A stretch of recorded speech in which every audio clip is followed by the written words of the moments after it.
ಮೊಗವೀರ ಸಮಾವೇಶದಲ್ಲಿ ಭಾಗಿಯಾಗಿರ್ತಕ್ಕಂಥ ನಗರಾಭಿವೃದ್ಧಿ ಸಚಿವರಾದಂಥ ವೈದ್ಯ ಸುರೇಶ್ ಅವರ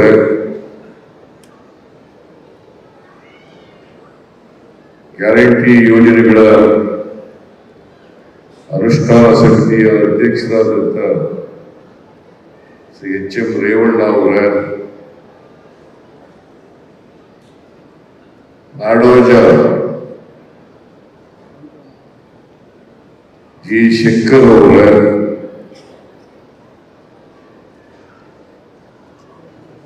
ಬೆಂಗಳೂರು ಮೊಗವೀರರ ಸಂಘದ ಅಧ್ಯಕ್ಷರಾದಂಥ ಶ್ರೀ ಕೆ. ಗುಡ್ಕರ್ ಅವರ, ಉಡುಪಿ ವಿಧಾನಸಭಾ ಕ್ಷೇತ್ರದ ಶಾಸಕರಾದಂಥ ಶ್ರೀ ಯಶ್ಪಾಲ್ ಸುವರ್ಣ ಅವರ, ಕಾಂಗ್ರೆಸ್ ಮುಖಂಡರಾದಂಥ ಉದ್ಯಮಿಯೂ ಆದಂಥ ಪ್ರಸಾದ್ ರಾಜ್ ಕಾಂಚನ್ ಅವರ, ದಕ್ಷಿಣ ಕನ್ನಡ ಮೊಗವೀರ ಮಹಾಜನ ಸಂಘದ ಅಧ್ಯಕ್ಷರಾದಂಥ ಶ್ರೀ ಜಯ ಸಿ. ಕೋಟ್ಯಾನ್ ಅವರ, ವೇದಿಕೆಯಲ್ಲಿರ್ತಕ್ಕಂಥ ಎಲ್ಲ ಆತ್ಮೀಯ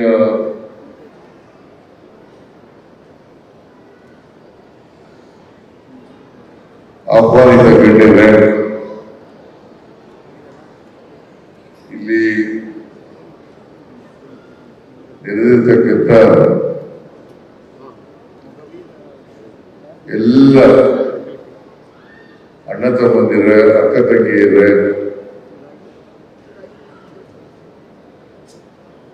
ಮಾಧ್ಯಮದ ಸ್ನೇಹಿತರು,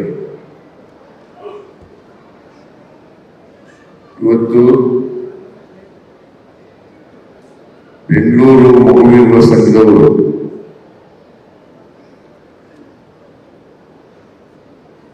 ಒಂದು ಸಮಾವೇಶವನ್ನು ಏರ್ಪಾಡು ಮಾಡಿ ನನಗೆ ಈ ಸಮಾರಂಭದಲ್ಲಿ ಭಾಗವಹಿಸಲಿಕ್ಕೆ ಆಹ್ವಾನ ಮಾಡಿದ್ದಾರೆ. ಮತ್ತೆ ಈ ಸಮಾವೇಶವನ್ನು ಉದ್ಘಾಟನೆ ಮಾಡಬೇಕು ಅಂತೇಳಿ ನನಗೆ ತಿಳಿಸಿದ್ದಾರೆ. ಹಾಗಾಗಿ ಈ ಸಮಾವೇಶವನ್ನ ಅತ್ಯಂತ ಸಂತೋಷದಿಂದ ಉದ್ಘಾಟನೆಯನ್ನು ಮಾಡಿದ್ದೇನೆ.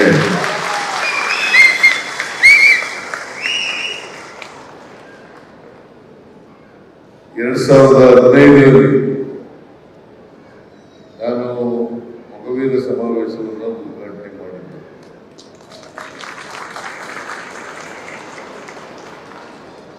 ಅವತ್ತು ಜಿ. ಶಂಕರ್ ಅವರೇ ನನಗೆ ಆಹ್ವಾನ ಮಾಡಿದರು, ಇವತ್ತು ಆಹ್ವಾನ ಮಾಡಿದರು. ಅವತ್ತು 2015 ಮುಖ್ಯಮಂತ್ರಿ ಆಗಿದ್ದೆ. ಈ ಸಮಾವೇಶ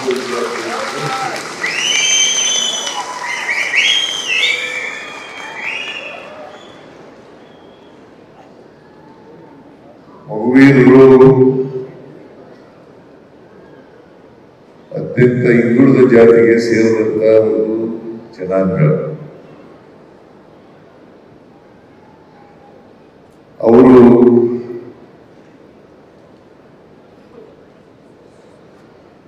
ಅವಕಾಶಗಳಿಂದ ವಂಚಿತರಾಗಿರ್ತಕ್ಕಂಥ, ಶೋಷಣೆಗೆ ಒಳಪಟ್ಟಿರ್ತಕ್ಕಂಥ ಜನಾಂಗ. ಆದರೂ ಕೂಡ ಸ್ವಾಭಿಮಾನದಿಂದ ಜೀವನ ಮಾಡತಕ್ಕಂಥ ಜನಾಂಗ.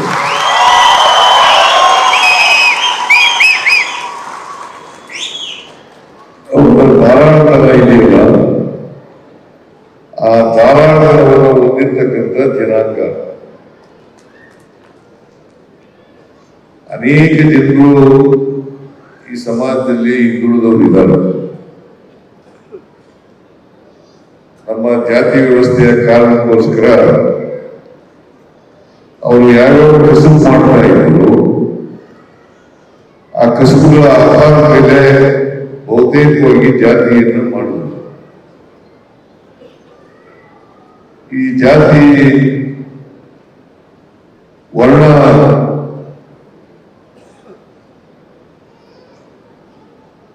ನಾಲ್ಕು ವರ್ಣಗಳನ್ನಾಗಿ ಮಾಡೋದು.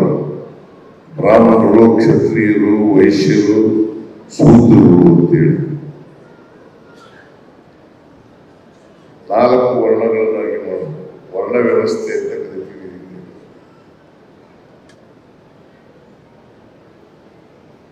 ಮೊದಲು ವರ್ಗ ಬ್ರಾಹ್ಮಣರು, ಕ್ಷತ್ರಿಯರು, ವೈಶ್ಯರು,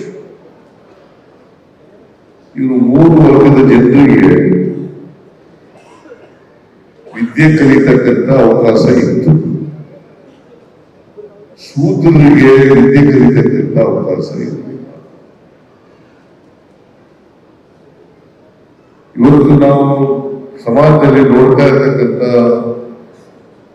ಆರ್ಥಿಕ ಅಸಮಾನತೆ, ಸಾಮಾಜಿಕ ಅಸಮಾನತೆ ಯಾಕೆ ನಿರ್ಮಾಣ ಆಯಿತು ಅಂತಂದ್ರೆ ವರ್ಣ ವ್ಯವಸ್ಥೆಯ ಕಾರಣದಿಂದ ಅಂತಕ್ಕಂಥದ್ದನ್ನು ನಾವು ಮರೆಯಲಿಕ್ಕೆ ಸಾಧ್ಯ ಇಲ್ಲ. ವರ್ಣ ವ್ಯವಸ್ಥೆಯಲ್ಲಿ ಸಂವಿಧಾನ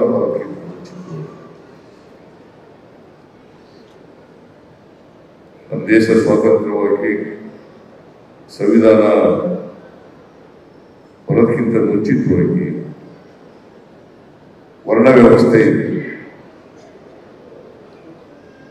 ಆ ವರ್ಣ ವ್ಯವಸ್ಥೆಯಲ್ಲಿ ಶೂದ್ರ ಜನಾಂಗದವರಿಗೆ ಓದ್ತಕ್ಕಂಥ ಅವಕಾಶ ಇತ್ತು. ಅಂದ್ರೆ ಶೂದ್ರರಲ್ಲಿ ಬಹುತೇಕವಾಗಿರ್ತಕ್ಕಂಥದ್ದು ಸಮಾಜದಲ್ಲಿ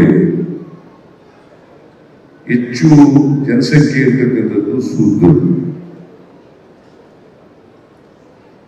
ಈ ಶೂದ್ರರು ಎಲ್ಲರೂ ಕೂಡ ಅಕ್ಷರ ಸಂಸ್ಕೃತಿಯಿಂದ ವಂಚಿತರಾದರು. ಹಾಗೆಯೇ ಮಹಿಳೆಯರು ಕೂಡ ಅಕ್ಷರ ಸಂಸ್ಕೃತಿಯಿಂದ ವಂಚಿತರಾದರು. ಹಾಗಾಗಿ ಸಮಾಜದಲ್ಲಿ ಅಸಮಾನತೆ ನಿರ್ಮಾಣ ಆಗಲಿಕ್ಕೆ ಸಾಧ್ಯ. ಇವತ್ತು ಲಿಂಗ ತಾರತಮ್ಯ ಆಗಬೇಕಾದ್ರೂ ಇದೇ ಕಾರಣ. ನಾವು ಸ್ವಾತಂತ್ರ್ಯ ಬಂದ ಮೇಲೆ ಸಂವಿಧಾನ ರಚನೆ ಆದಮೇಲೆ ಎಲ್ಲರಿಗೂ ವಿದ್ಯಾಭ್ಯಾಸ ಮಾಡತಕ್ಕಂಥ ಅವಕಾಶ ಸಿಕ್ಕಿದೆ. ಅದಕ್ಕೆ ಮೊದಲು ವಿದ್ಯಾಭ್ಯಾಸ ಮಾಡತಕ್ಕಂಥ ಅವಕಾಶ ಸಿಕ್ಕಿರ್ಲಿಲ್ಲ. ಮಗುವಿನರು ಅವ್ರ ವೃತ್ತಿಯ ಕಾರಣದಿಂದ ಬಹಳಷ್ಟು ಜನ ಇವತ್ತು ಅವಕಾಶಗಳಿಂದ ವಂಚಿತರಾಗಿರ್ತಕ್ಕಂಥದ್ದು, ವಿದ್ಯೆಯಿಂದ ವಂಚಿತರಾಗಿರ್ತಕ್ಕಂಥ ಜನರನ್ನ ಕಾಣಲಿಕ್ಕೆ ಸಾಧ್ಯ.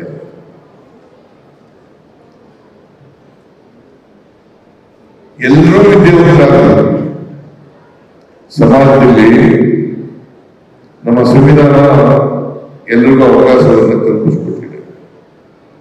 ಎಲ್ರಿಗೂ ವಿದ್ಯೆ ಕಲಿತಕ್ಕಂಥ ಅವಕಾಶ ಇದೆ. ಶಿಕ್ಷಣ ಮೂಲಭೂತವಾದಂತಹ ಹಕ್ಕು ಅಂತಕ್ಕಂಥದ್ದನ್ನು ಮಾಡಿದ್ದಾರೆ.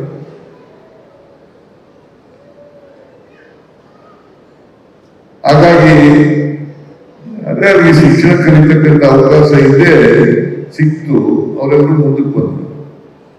ಯಾರಿಗೆ ಶಿಕ್ಷಣ ಕಲಿತಕ್ಕಂಥ ಅವಕಾಶ ಸಿಕ್ಕಲಿಲ್ಲ ಅವರೆಲ್ಲರೂ ಕೂಡ ಆರ್ಥಿಕವಾಗಿ, ಸಾಮಾಜಿಕವಾಗಿ ಹಿಂದೆ ಬೀಳಲಿಕ್ಕೆ ಕಾರಣ. ಅದಕ್ಕೆ ಬಾಬಾ ಸಾಹೇಬ್ ಅಂಬೇಡ್ಕರ್ ಅವರು ಸಂವಿಧಾನದಲ್ಲಿ ಬಹಳ ಸ್ಪಷ್ಟವಾಗಿ ಹೇಳಿದ್ದಾರೆ,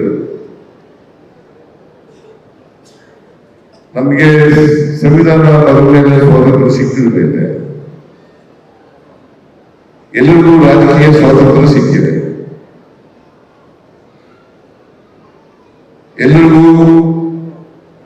ವೋಟ್ ಮಾಡತಕ್ಕಂಥ ಹಕ್ಕು ಬಂದಿದೆ. ಪ್ರತಿಯೊಬ್ಬರ ವೋಟ್ಗೆ ಒಂದೇ ಬೆಲೆ, ಒಂದೇ ಮೌಲ್ಯ. ಒಬ್ಬ ವ್ಯಕ್ತಿ ಒಂದು ಓಟು ಒಂದು ಮೌಲ್ಯ ಅಂತ ಹೇಳ್ತೀವಿ. ಒಬ್ಬ ವ್ಯಕ್ತಿ ಒಂದು ಮೌಲ್ಯ ಒಂದು ಓಟು ಅಂದ್ರೆ ಎಲ್ಲರೂ ಓಟು ಒಂದೇ ಮೌಲ್ಯ. ಪ್ರೆಸಿಡೆಂಟ್ ಆಫ್ ಇಂಡಿಯಾ ಇರ್ಬೋದು,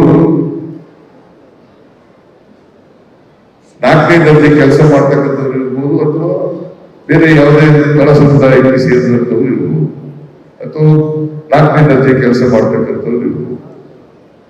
ಅವರೆಲ್ಲರಿಗೂ ಒಂದೇನೆ. ಆದ್ರೆ ಆರ್ಥಿಕವಾಗಿ ಸಾಮಾಜಿಕವಾಗಿ ಆ ತರದ ವ್ಯವಸ್ಥೆ ಇಲ್ಲ.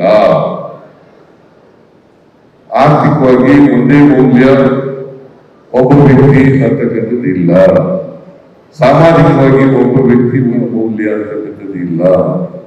ಅದರಿಂದ ನಮ್ಮ ಸಮಾಜದಲ್ಲಿ ಯಾರಿಗೆ ಅವಕಾಶ ಸಿಗ್ತೋ ಬದುಕುವುದು, ಯಾರಿಗೆ ವಿದ್ಯೆ ಕಲಿತಕ್ಕಂಥ ಅವಕಾಶನೇ ಸಿಗಲಿಲ್ಲ ಅವರಿಗೆ ಅವರ ಕೆಲಸಗಳನ್ನು ನಡೆದುಕೊಂಡು ಬದುಕತಕ್ಕಂಥ ಕೆಲಸ. ಅದಕ್ಕೆ ಬಸವಣ್ಣ ಏನ್ ಹೇಳ್ತಾರೆ, ಕಾಯಕವೇ ಕೈಲಾಸ, ಕಾಯಕವೇ ಕೈಲಾಸ. ಅಂದ್ರೆ ಎಲ್ಲರೂ ಕಾಯಕ ಮಾಡಬೇಕು. ಅವರು ಬಸವಣ್ಣ ಎರಡು ವಿಚಾರಗಳಿಂದ ಸಮಾಜಕ್ಕೆ ಏನಪ್ಪ ಅಂತಂದ್ರೆ, ಒಂದು ಕಾಯಕ, ಇನ್ನೊಂದು ದಾಸೋಹ. ಕಾಯಕ ಅಂತಂದ್ರೆ ಕೆಲಸ ಮಾಡಬೇಕು. ನೀವೆಲ್ಲ ನೀವು ಈಗಿನ ಕೆಲಸವನ್ನು ಮಾಡಿ ಬಹಳ ಜನ ಏನೂ ಮಾಡದೆ ಇನ್ನೊಬ್ಬರ ಶ್ರಮದಿಂದ ಸಂಪಾದನೆ ಆಸ್ತಿಯನ್ನು ಅನುಭವಿಸುತ್ತಿರ್ತಾರೆ. ನೀವು ಆಸ್ತಿ ಸಂಪಾದನೆ ಮಾಡಿ ಆಸ್ತಿಯನ್ನು ಅನುಭವಿಸೋದು ಬೇರೆ. ನಮ್ಮ ಒಳಗಡೆ ವ್ಯವಸ್ಥೆ ಅಲ್ಲಿ ಮೇಲ್ಗೋಸ್ಕರ ಕೂಡುವುದನ್ನು ಕೂಡ ಶ್ರಮ ಮಾಡಬೇಕು, ಆಸ್ತಿ ಸಂಪಾದನೆ ಮಾಡಬೇಕು. ಅವರು ಅನುಭವಿಸಿದ ಆಸ್ತಿಯನ್ನು ಅನುಭವಿಸಬೇಕು. ಈ ವ್ಯವಸ್ಥೆ ಇತ್ತು.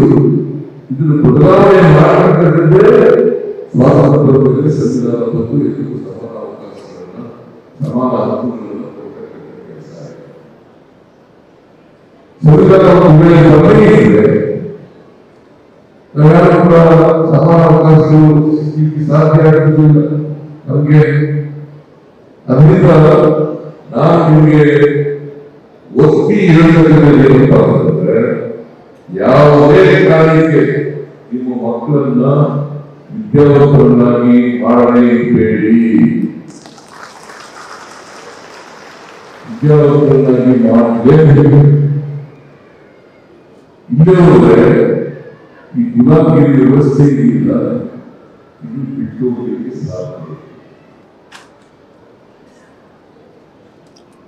ವಿದ್ಯಾವಂತರಾದರೆ ಸ್ವಾಭಿಮಾನ ಪಡೆಯಲಿಕ್ಕೆ ಸಾಧ್ಯ, ಸ್ವಾವಲಂಬಿ ಆಗಲಿಕ್ಕೆ ಸಾಧ್ಯ.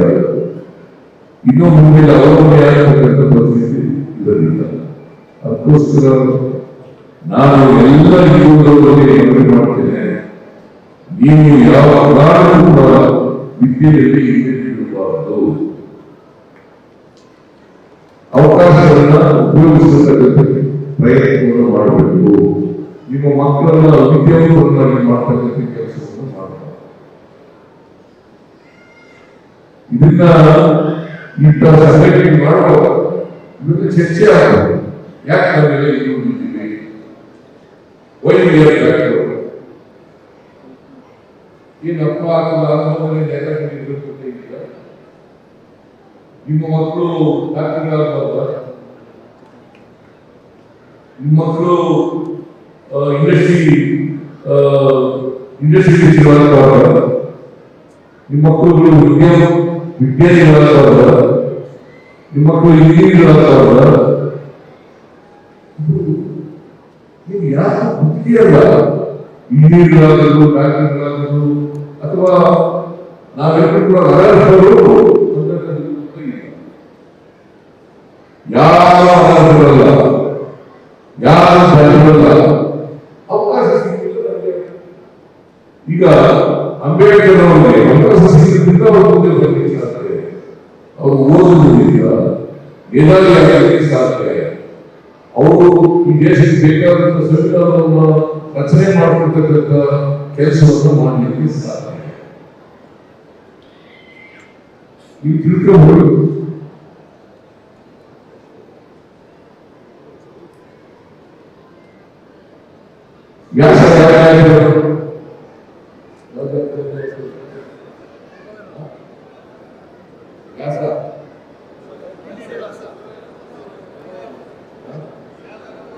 ಧೈರ್ಯಗಳನ್ನ ನಮ್ಮವರು ಅಂತ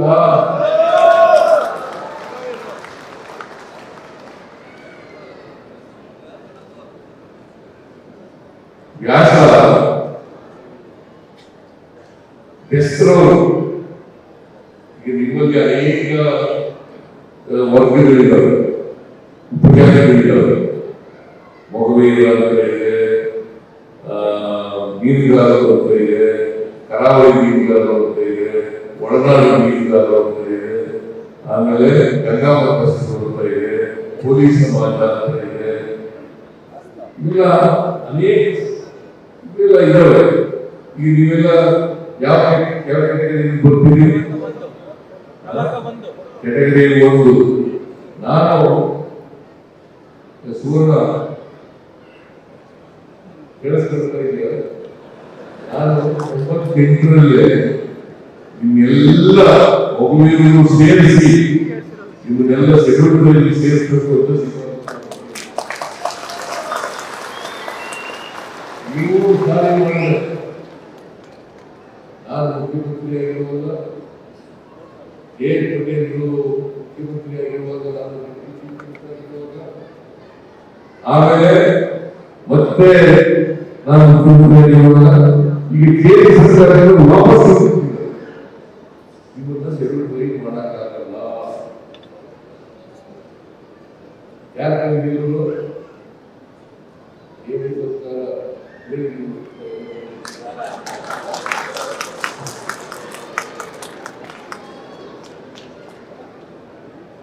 ನಾನು ಹೋಗಿ ಸಮಾಜನ ಶೆಡ್ಯೂಲ್ ಟ್ರೈಬ್ ಸೇರಿಸಿ ಶೆಡ್ಯೂಲ್ ಟ್ರೈಬ್ ಪರಿಶಿಷ್ಟ ವರ್ಗಕ್ಕೆ ಸೇರಿಸಬೇಕು ಅಂತೇಳಿ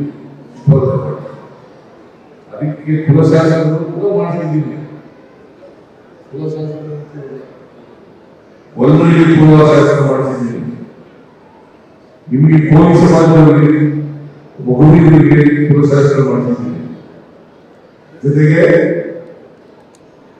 ಬೀದರ್, ಗುಲ್ಬರ್ಗ ಮತ್ತೆ ಯಾದಗಿರಿ ಆ ಭಾಗದಲ್ಲಿರ್ತಕ್ಕಂಥ ಗುರುಗಳಿಗೆ ಅವರು ಕೂಡ ಸೇರಿಸಬೇಕು ಅಂತ ಮಾಡಿದ್ರು. ಯಾವುದು ಕೂಡ ಕೇಂದ್ರ ಸರ್ಕಾರ ಗೊತ್ತಿಲ್ಲ. ನೀವು ಕ್ಯಾಟಗರಿ 1 ಇರಿ ಅಂತ ಹೇಳಿದ್ದಾರೆ. ನೀವು ಅದನ್ನೆಲ್ಲ ಒತ್ತಾಯ ಮಾಡಲ್ಲ. ನಿಮ್ಗೆ ಗೊತ್ತೇ ಇಲ್ಲ ಎಲ್ಲಿ ಮಾಡಿದ್ದೀರಿ, ಯಾರು ಮಾಡಿದ್ದೀರಿ, ಎಲ್ಲಿ ಮಾಡಿದ್ದೀರಿ. ಈ ಸರ್ಟಿಫಿಕೇಟ್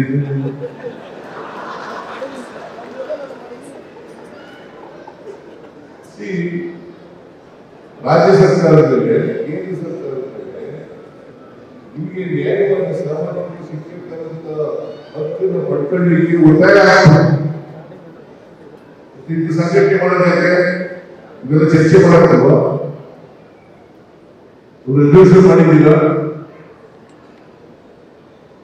ಈ ಸಮಾವೇಶದಲ್ಲಿ ರೆಸಲ್ಯೂಷನ್ ಮಾಡಬೇಕು.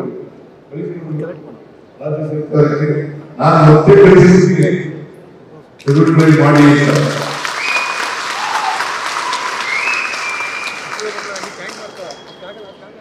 ನಾನು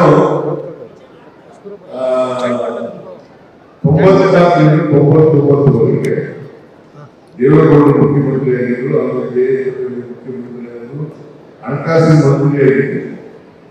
ಜಯಪ್ರಕಾಶ್ ಹೆಗ್ಡೆ ನೀರಿಗಾದ್ರು ಆಗ 35 ಪೈಸೆ ಸಬ್ಸಿಡಿ ಇತ್ತಲ್ಲ, ತೆರಿಗೆ ಕರ್ನಾಟಕದಲ್ಲಿ ಯಾವ್ದನ್ನ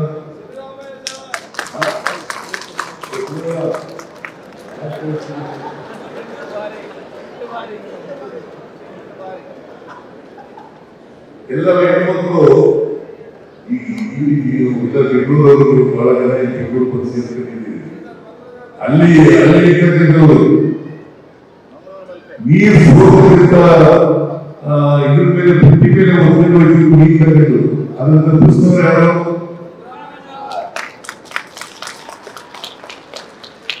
ಸಬ್ಸಿಡಿ ಸಿಬಿಐಗೆ ಸಬ್ಸಿಡಿ ಕೊಟ್ಟವರು ಯಾರು, ಸಾಲ ಮನ್ನಾ ಮಾಡೋರು ಯಾರು, 5,000 ಮನೆಗಳು ಕೊಟ್ಟವರು ಯಾರು,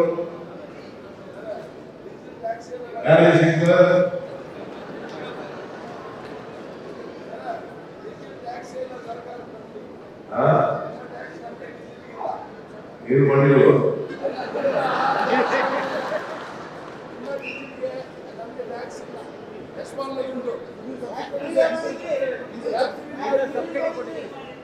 ನೋಡಪ್ಪ, ನೀವೆಲ್ಲರೂ ಕೂಡ ಸಂಘಟನೆ ಆಗ್ತಾ ಇದ್ದೀರಲ್ಲ, ಈ ಸಂಘಟನೆ ಮಾಡಬೇಕಾಗಿದ್ದ ಸಂಘಟನೆ ಸಮಾವೇಶದಲ್ಲಿ ಸೇರಿದಾಗ ನಿಮ್ಮ ಸಮಸ್ಯೆಗಳೇನು ಅಂತ ಚರ್ಚೆ ಮಾಡಬೇಕು. ಆ ಸಮಸ್ಯೆಗಳಿಗೆ ಪರಿಹಾರ ಏನು ಅಂತಕ್ಕಂಥದ್ದನ್ನು ರಾಜ್ಯ ಸರ್ಕಾರ ಮುಂದೆ ಕೇಂದ್ರ ಸರ್ಕಾರ ಮುಂದೆ ಇರತಕ್ಕಂಥ ಪ್ರಯತ್ನವನ್ನು ಮಾಡಬೇಕು. ಒತ್ತಡ ತರ್ತಕ್ಕಂಥ ಕೆಲಸವನ್ನು ಮಾಡಬೇಕು. ನೀವು ಒತ್ತಡ ಮಾಡೋದ್ರೆ ಯಾರು ನಿಮ್ಮನ್ನು ಕೇಳಲ್ಲ. ಗೊತ್ತಾಯ್ತಾ? ನಿಮ್ಮ ಮನೆಗೆ ಬಂದು ಮಾಡ್ಕೊಡಿ ಅಂತಂದ್ರೆ ಮಾಡ್ಕೊಡಕ್ಕಾಗಲ್ಲ. ನಾನು ಒಂದ್ಸಾರಿ ಏಕಕಾಶ ನನಗೆ ಒಂದು ಚಿನ್ನದ ಕಡಗ ಕಡಗ ಹಾಕೋದು, ಕಡಗ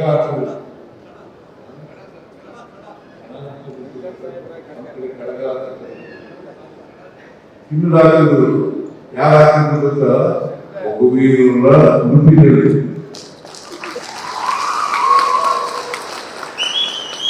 ಅಲ್ಲಿ ಇದೇ ಒಂದು ಸಮಾವೇಶ, ಮಗುವಿನ ಸಮಾವೇಶ.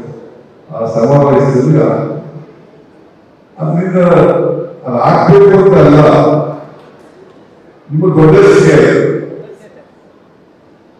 ನಿಮ್ ದೊಡ್ಡತನ.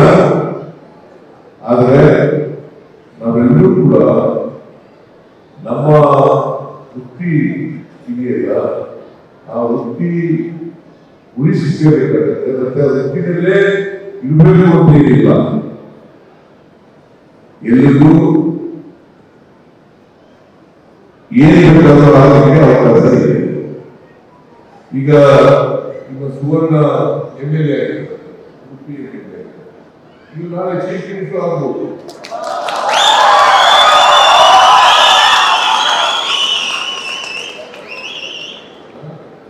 ನಿಮಗೆಲ್ಲ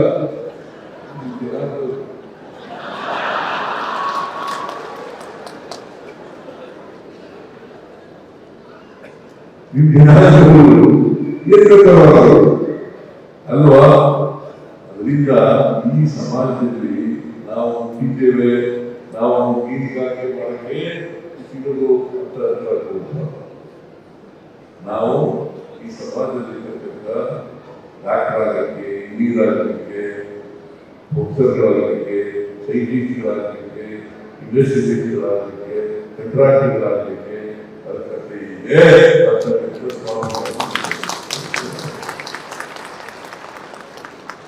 ಸ್ವಾಭಿಮಾನ ಇರ್ತೇವ. ಅದಕ್ಕೆ ನಾವು ಸರಿ ಉಪಹಾರಪ್ಪ ನಾಲ್ಕು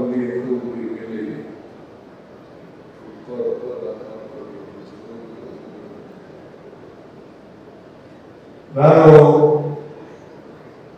ಮುಖ್ಯಮಂತ್ರಿ ಆಗಿದ್ದೆ 2003. ಆಗ ಅನ್ನಭಾಗ್ಯ ಕಾರ್ಯಕ್ರಮ ಜಾರಿಗೆ ತಂದರು.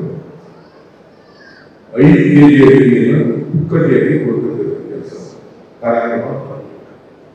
ಅವ್ರು ಕೇಳಿದ್ರು, ಸಿದ್ದರಾಮಯ್ಯನವರೇ, ನೀವು ಪುಕ್ಕಟಿಯಾಗಿ 5 kg ಅಕ್ಕಿ ಬಡವರು ಕೊಟ್ಟು ನಮ್ಮನ್ನೆಲ್ಲ ಬಡವರನ್ನೆಲ್ಲ ಸೋಮಾರಿಯಾಗಿ ಮಾಡ್ಬಿಟ್ಟಿದ್ದೀರಿ ನೀವು ಅಂತ ಹೇಳಿದ್ರು. ನಾನು ಹೇಳಿದೆ, ಉಪಹಾರವಾಗಿ ಮಾಡಿದ್ದೇ ಗೊತ್ತಿಲ್ಲ ನನಗೆ. ನಿಮ್ಮಂತೆಯವರೆಲ್ಲ ಸೂತ್ರರು ಕೆಲಸ ಮಾಡೋದ್ರಲ್ಲಿ ನೀವು ಅದನ್ನು ಅನುಭವಿಸ್ಕೊಂಡು ಬೆಳೆದಿರ್ತಕ್ಕಂಥದ್ದು, ನೀವೆಲ್ಲ ಆರಾಮಾಗಿರ್ತಕ್ಕಂಥದ್ದು. ನೀವು ಒಂದಷ್ಟು ಜನ ಕೆಲಸ ಮಾಡಿ, ಅವ್ರು ಯಾರ್ಯಾರು ಕೆಲಸ ಮಾಡ್ಕೊಂಡು ಅವ್ರಿಗೆಲ್ಲ ಯಾರ್ಯಾರು ಎತ್ತಿಕೊಂಡಿದ್ದೀವಿ ಅವರೆಲ್ಲ ಸ್ವಲ್ಪ ರೆಸ್ಪೆಕ್ಟ್ ಆಗಿ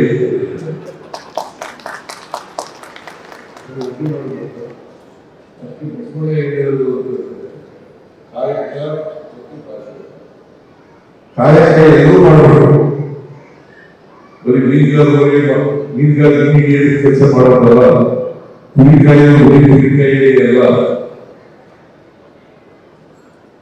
ಎಲ್ಲರೂ ಮಾಡಿ, ಎಲ್ಲ ಕುರಿಕಾಯಿ, ಎಲ್ಲ ಮೀನಿದ್ದೀವಿ. ನೀವು ಇಂಜಿನಿಯರ್ಗಳಾಗಿ, ನೀವು ಡಾಕ್ಟರ್ಗಳಾಗಿ, ನೀವು ಸೈಂಟಿಸ್ಟ್ಗಳಾಗಿ ಯಾರು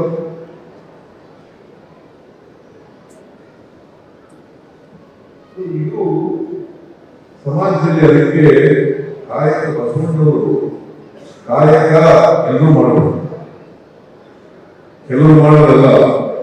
ಆಮೇಲೆ ಉಪಾಧ್ಯಾಯರನ್ನು ಎಲ್ಲಿ ಯೋಚಿಸಬೇಕು ಅದನ್ನೇ ಕಾಯಕ ಮತ್ತು ದಾಸೋಹ. Production and distribution, production and distribution, ಕಾಯಕ ಮತ್ತು ದಾಸೋಹ ಏನಿಲ್ಲ ಅದರ ಅರ್ಥ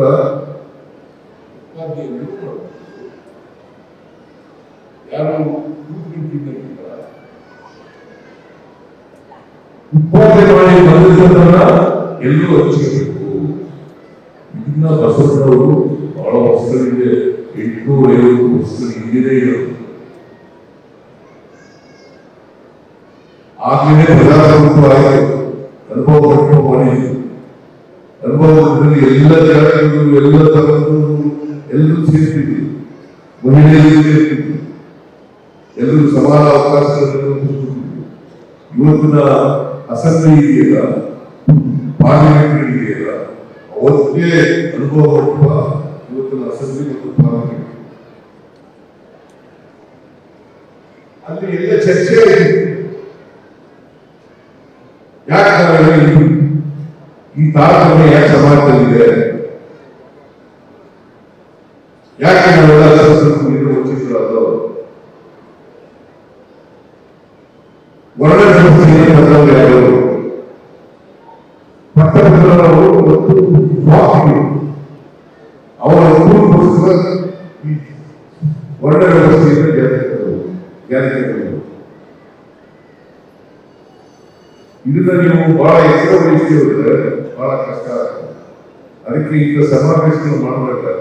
ಲೋಕಿಯವರು ಏನ್ ಹೇಳಿದ್ರು ಅಂತಂದ್ರೆ, ಮುಂದುವರೆದ ಜಾತಿಗಳು ಜಾತಿ ಹೆಸರಿನಲ್ಲಿ ಸಮಾವೇಶ ಮಾಡಿ ಅವರು ಹಕ್ಕುಗಳನ್ನು ಪ್ರತಿಪಾದನೆ ಮಾಡಿದರೆ ಅದು ಜಾತಿವಾದ ಆಗ್ತದೆ. ಇನ್ನುಳಿದ ಜಾತಿಗಳು ಜಾತಿ ಸಮಾವೇಶಗಳು ಮಾಡಿದರೆ ಅವರ ಹಕ್ಕುಗಳನ್ನ ಅವರಿಗೆ ಶೋಷಣೆ ಕೊಡಬೇಕಿರ್ತಕ್ಕಂಥ ಜನ, ಹಕ್ಕುಗಳಿಂದ ವಂಚಿತರಾಗಿರ್ತಕ್ಕಂಥವ್ರು, ಅವಕಾಶಗಳನ್ನು ವಂಚಿತರಾಗಿರ್ತಕ್ಕಂಥದ್ದು, ಅವರ ಅವಕಾಶಗಳಿಗೋಸ್ಕರ ಜಾತಿ ಸಂಘಟನೆಗಳನ್ನು ಮಾಡಿದ್ರೆ ಅದು ಜಾತಿವಾದ ಅಲ್ಲ ಅಂತ ಲೋಕಿಯ ಬಹಳ ನೀವು ಅರ್ಥ ಮಾಡ್ಕೋಬೇಕಾಗ್ತದೆ.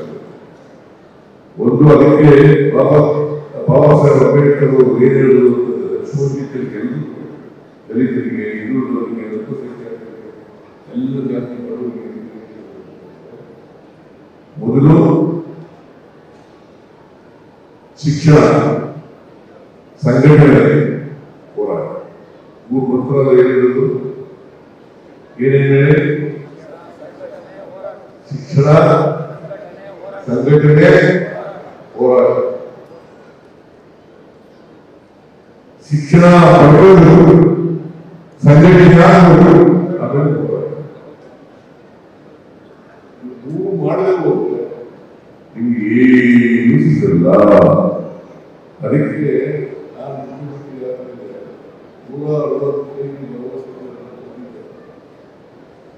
ಯಾರಾದರೂ ಮುಖ್ಯಮಂತ್ರಿಗಳು ದುರದೃಷ್ಟಕ್ಕೆ ನಡವಳಿಕೆಯವರು ಇದ್ರೆ ಅದು ಸಿದ್ದರಾಮಯ್ಯ. 5 ಗ್ಯಾರಂಟಿಗಳು ಕೊಟ್ಟಿದ್ದು, 5 ಗ್ಯಾರಂಟಿಗಳು ಜಾರಿ ಕೊಟ್ಟಿದ್ದು. ಈಗ ಎಲ್ಲ ಇಲ್ಲಿ ಯಾರ್ಯಾರಿದ್ದೀವಿ ಅವರೆಲ್ಲ ಫ್ರೀಯಾಗಿ ಇರುವಂತ ಬಸ್ಸನ್ನು ನೋಡೋಣ.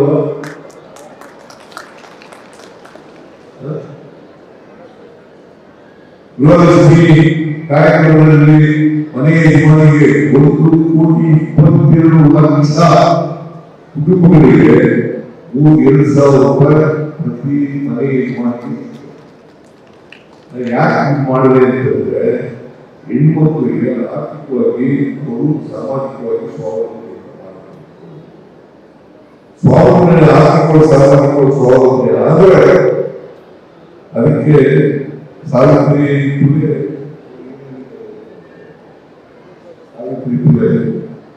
ಈಗ ಪುರುಷರಿಗೆ ವಿದ್ಯಾವಂತ ಮಾಡಿದ್ರೆ ಅವ್ರಿಗೆ ಈ ವಿದ್ಯೆಯನ್ನು ಮಾಡಬೇಕು. ಒಬ್ಬ ಮಹಿಳೆಗೆ ಮಾಡಿದ್ರೆ ಇಡೀ ಸಂಸ್ಥಾನಕ್ಕೆ ಮಾಡ್ತಾರೆ.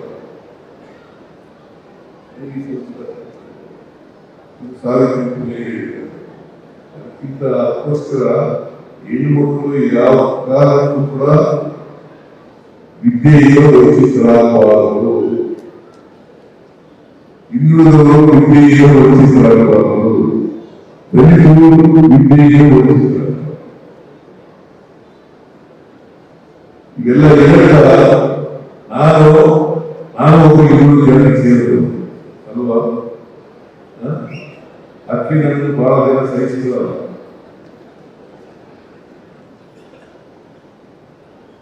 ನೀವು ನಮ್ಗೆ ಏನಾಗಿದೆ ಅಂತಂದ್ರೆ, ಈ ಗುಲಾಮಗಿರಿ ಮನಸ್ಥಿತಿ ಇದೆಯಲ್ಲ, ಈಗ ಮೇಲ್ಜಾತಿಯವರು ಬಂದರೆ ಶ್ರೀಮಂತರು ಬಂದರೆ ಏನ್ ಮಾಡ್ತೀವಿ? ನಮಸ್ಕಾರ ಸರ್, ಚೆನ್ನಾಗಿದ್ದೀರ ಬಗ್ಗೆ. ಅದೇ ಒಬ್ಬ ಕೆಳಜಾತಿಯವರು ಶ್ರೀಮಂತ ಆಗಿದ್ರು ಕೂಡ ಅವ್ರು ಬಂದ್ರೆ ಏನಂತೀವಿ? ಏನಪ್ಪಾ ಏನೇ ಸಿಂಗಲ್ ಅವರು ಬಡವರಾಗ ಕೂಡ ಮೇಲ್ಜಾತಿಯವರು ಅವ್ರನ್ನ ಬಹು ಇದೇ ನಮ್ಮಲ್ಲಿರ್ತಕ್ಕಂಥ ಕೀಳುರಿಮೆ, ಇದೇ ನಮ್ಮಲ್ಲಿರ್ತಕ್ಕಂಥ ಗುಲಾಮಗಿರಿ ಸಂಕೇತ. ಈ ಗುಲಾಮಗಿರಿ ಸಂಕೇತ ನಾವು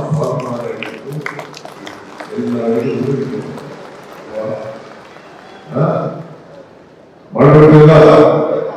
ಮತ್ತೆ ಇದೆಲ್ಲ ಚರ್ಚೆ ಮಾಡಬೇಕು. ನೀವು ಇಂಥ ಸಮಾವೇಶದ ಸಂಘಟನೆಗಳು ಮಾಡಬೇಕಲ್ಲ, ಚರ್ಚೆ ಮಾಡಬೇಕು. ಚರ್ಚೆ ಮೂಲಕ ನಿಮ್ಮ ಸಮಸ್ಯೆಗಳಿಗೆ ಪರಿಹಾರ ಹೇಳಿ ನಮ್ಮ ಸರ್ಕಾರ ನಿಮ್ಮ ಜೊತೆಗೆ ಇರ್ತದೆ.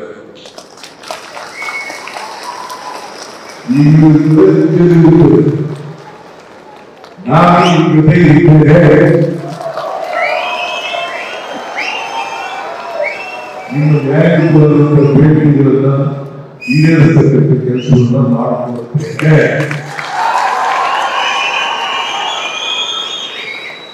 ಅದರಿಂದ ಇಂಥ ಸಮಾವೇಶ ಮಾಡಬೇಕಾಗಿರ್ತಕ್ಕಂಥದ್ದು ಸ್ವಾಗತಾರ್ಹ ವಿಚಾರಗಳನ್ನ ಹೇಳಿ ಇವತ್ತು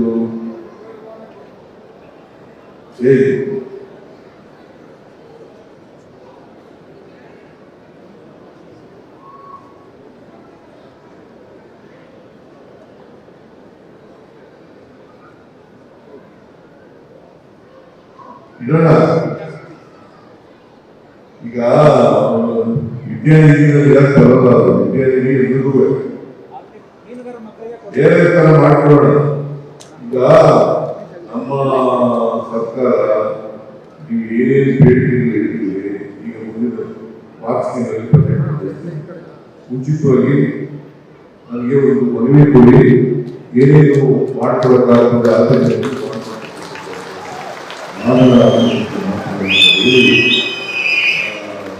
ಮುಖ್ಯಮಂತ್ರಿಯಾಗಿರೋರಿಗೆ, ಹಿಂದುಳಿದವರಿಗೆ, ದಲಿತರಿಗೆ, ಅಲ್ಪಸಂಖ್ಯಾತರಿಗೆ, ಎಲ್ಲ ಜಾತಿ ಬಡವರಿಗೆ, ಎಲ್ಲ ಜಾತಿಯ ಬಡವರು, ಎಲ್ಲ ಧರ್ಮದ ಬಡವರು ಅವರೆಲ್ಲರೂ ಕೂಡ ರಕ್ಷಣೆ ಕೊಡ್ತಕ್ಕಂಥ ಕೆಲಸವನ್ನು ಮಾಡ್ತಾರೆ.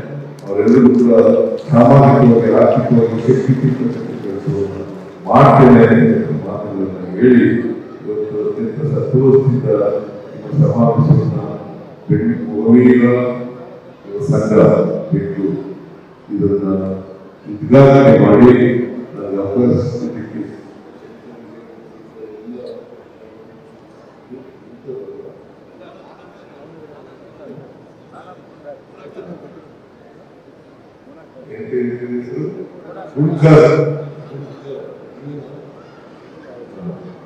ಇವರಿಗೆ ಧನ್ಯವಾದಗಳನ್ನು ಹೇಳಿ ನಿಮಗೆಲ್ಲ ಹೊಸ ವರ್ಷದ ಶುಭಾಶಯಗಳನ್ನು. ಹೆಚ್ಚಿನ ವಿಡಿಯೋಗಳಿಗೆ ಪ್ರತಿಧ್ವನಿ ಯೂಟ್ಯೂಬ್ ಚಾನೆಲ್ ಸಬ್ಸ್ಕ್ರೈಬ್ ಮಾಡಿ, ಬೆಲ್ ಐಕಾನ್ ಕ್ಲಿಕ್ ಮಾಡಿ.